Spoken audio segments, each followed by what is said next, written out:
everyone, and welcome back to another screencast on constructions. This one's on an angle bisector, and it really is easy peasy lemon squeezy. Make sure you've done some of the other ones before, using your compasses, knowing how to use a protractor, some of the constructions on the triangles. That'd be fantastic. But this really is, I hope you'll find, very, very accessible.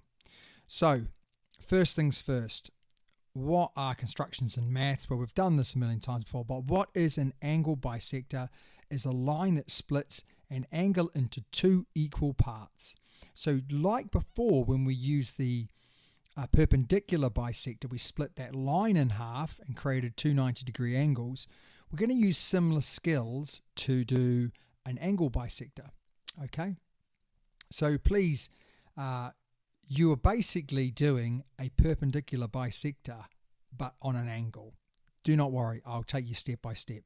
We're not going to use a protractor to draw this, but we are going to use a protractor to measure that what we've done is correct.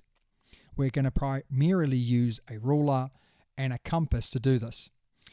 So make sure yet again that you have a nice sharp pencil. Your compass is nice and tight, so it's not going to flippity flop everywhere.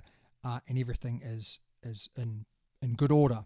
This is what they look like. We've got an angle here that's 66 degrees, and we're going to use some compass movements to enable us to cut that angle right in half. Now you've kind of seen this before, but you may not realize that you've seen it. So when we did the full right angle, we actually created some marks, and then we used some compass sort of arcs to do that. This is exactly the same in reality. So that's very handy for us. But it is super easy. So you'll find this one very, very accessible. So let's give it a go now. We're going to go over to the other camera where I'll take you through it. But most importantly, just remember that take your time, make sure that all your instruments are ready to rock and roll, and do these along with me. Over to my other camera. So don't forget, everyone, this is really easy peasy lemon squeezy. So we just need to remember a couple of things that are going to make our life a lot easier when we do these questions. The first one is the width that we put on our compass when we do these. If we have a small width, then what we'll find is sometimes the lines won't meet up. So we want to have a nice sort of wider than we probably might normally think about doing. So let's just give this a go now. So basically all I'm going to do is I'm going to place my compass right on the corner of the angle that we can see, this 90-degree angle. And what I'm going to do is I'm just going to give a nice reasonable size arc that goes from one all the way across to the other. Now, without changing the distance between the two, I'm going to replace the new point on that little edge where that line crossed through on here. Okay, and then do another sweeping line through. And the last one, I'm going to go on the other side where it was placed through that line, and I'm going to give me one more mark. And we've just got to be really careful again when we're doing these, that we make sure that throughout this process that this distance hasn't changed. Now, strictly speaking, it could change between here and this one, but just good practice to make it nice and quick would be to get that distance right for a start and then use the same distance throughout. And that really is it. All we then do is we grab our ruler, we put a point, well, I'm just going to show you, there's a point there where the lines cross, and there's a point there. We're going to match those 2 points up.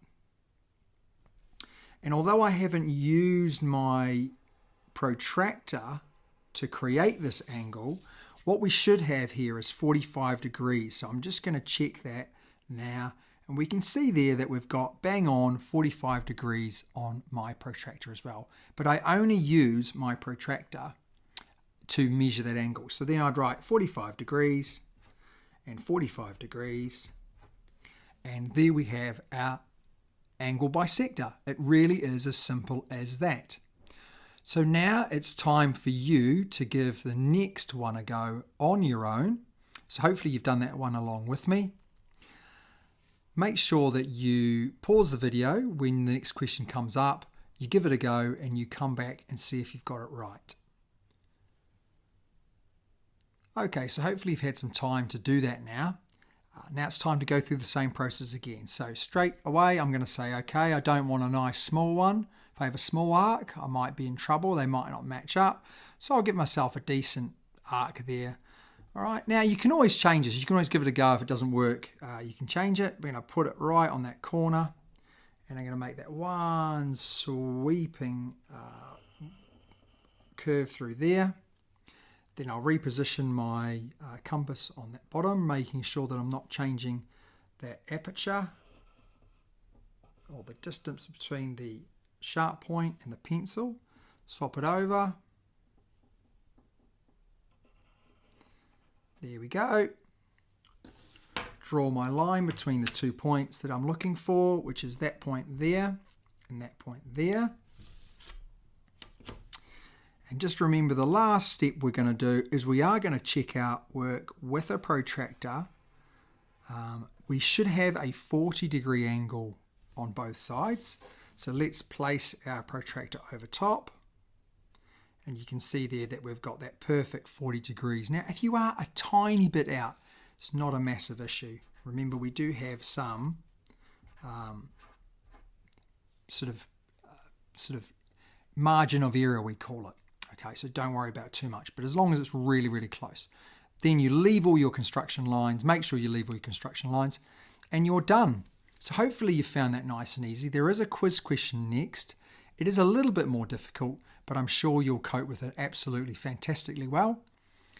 Good luck with the quiz. Back to the screencast. Okay, so it's time for the quiz now. Good luck with the quiz, as I said before, but it's to perform. Please perform an angle bisector on the below angle. So we've got 110 degrees, so we're looking for 55 degrees either side. Now, I know this is an obtuse angle. I know that we haven't covered an obtuse angle yet, obviously the 90-degree angle.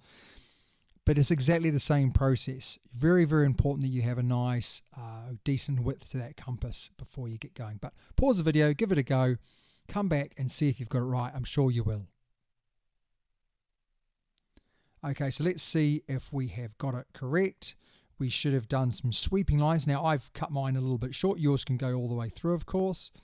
We're then using our compass from those points through, 55 degrees either side. Make sure you measure it so you know that you're correct. If you have got it all correct, you can give yourself the marks that you so thoroughly deserve.